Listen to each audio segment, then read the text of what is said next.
Pomeriggio bellunese per Roberto Vannacci, che tiene così a battesimo il gruppo cittadino dell'associazione Il Mondo al Contrario, ringraziando personalmente per l'invito Titti Monteleone, fondatrice del gruppo.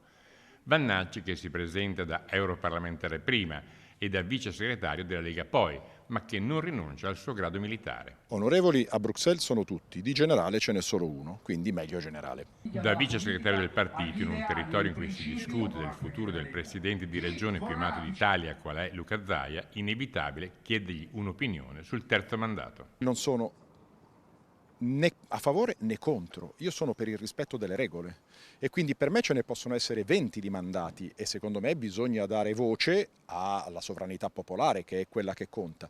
Ma se qualche anno prima è stata fatta una regola per stabilire che 2 siano i mandati massimi, a quel punto la regola va rispettata. Se si vuole cambiare la regola, si cambia, assolutamente.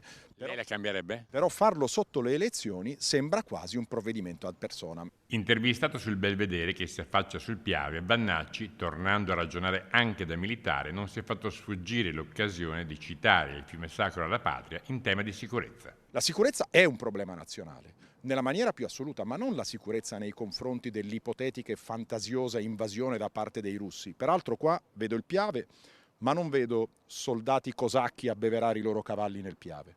Quindi la paura che i russi ci invadano è una fantasia di qualcuno, forse serve per rilanciare un piano industriale a favore della Germania. La sicurezza invece da noi è fatta dal numero di reati in continua crescita, soprattutto quelli rapitori, tipo i furti e le rapine, e guarda caso il 50% di questi reati è commesso dagli immigrati, che rappresentano l'8,5% della popolazione.